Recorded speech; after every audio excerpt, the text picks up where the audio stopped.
kick Santa and his reindeers. That's just wrong. But you can go ahead and laugh because it's funny. And just know this, the holidays, they are here. And like a scene out of the National Lampoon's Christmas Vacation, there are many things that can really stress you out. The relatives, the lists, the schedules, the places that you have to be. Take a minute right now because we do have help. Dr. Kathleen Hall, author of A Life in Balance, Nourishing the Four Roots of True Happiness. She joins us and she has some tips on how to keep stress in check this holiday season. Boy, I am looking to you for some really good tips today, let me tell you. To really get a handle on stress, though, you have to understand the root causes. And honestly, finances are one of the big ones. So let's talk about that. First up, how much do we overspend? It has to be a lot. Good morning, Betty. And believe it or not, 75% of us overspend during the holidays. Goodness. It's really, it's really tremendous. And the thing that we really don't understand is every year we continue to overspend knowing that we do it every year. So why do we keep doing it? Well, Betty, what I call it emotional spending, meaning I like Betty, and I really like Betty, so I think I'm going to buy her a sweater. But then I go out and I see a purple hat or a nice green wallet, and before I know it, I have 5 things instead of 1. And you know, Betty, what I call it is, I call this time when we're emotionally spending an earthquake.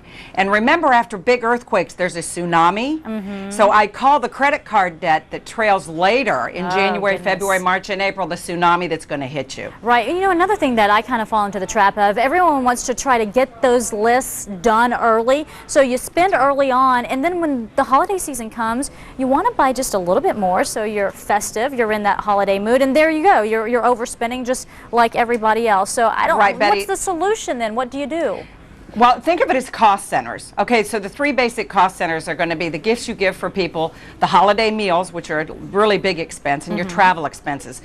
Think of them as cost centers and keep a folder. Sit down as a family. Talk about what your plans are. Please remember, stress is caused by no planning. Stress is caused by the unknown. The minute that you sit down with your family or your friends and you sit there and have a strategy, have a plan, you reduce your stress almost immediately. All right, what's the strategy for this though? Dealing with your family during the holiday season, because that can make you want to pull your hair out. That's it, you're right. Bite your fingernails, pull your hair out, because you're going to see Aunt Sue who's going to keep telling you, you know, if you just lose some weight, you could find a boyfriend. You know how it works.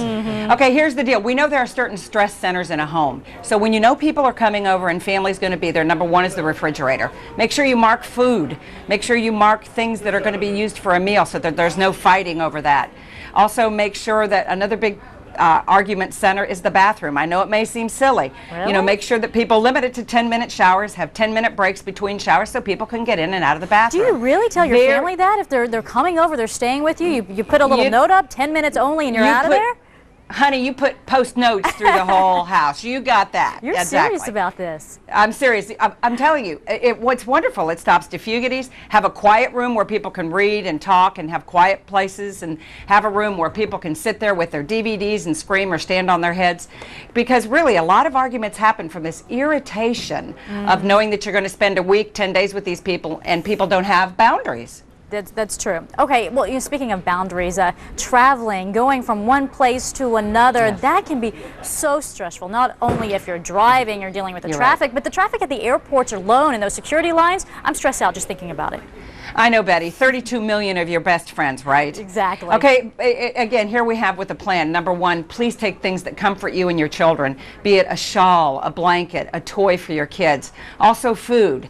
You don't know what the lines are going to be like at the food places. They don't serve food on airlines much anymore. Please make sure that you take nourishing food that you love that will nourish you. Another thing, please remember, it's a plan. See if you can register online before you get there. Another thing is, please remember the wonderful spiritual practice of surrender.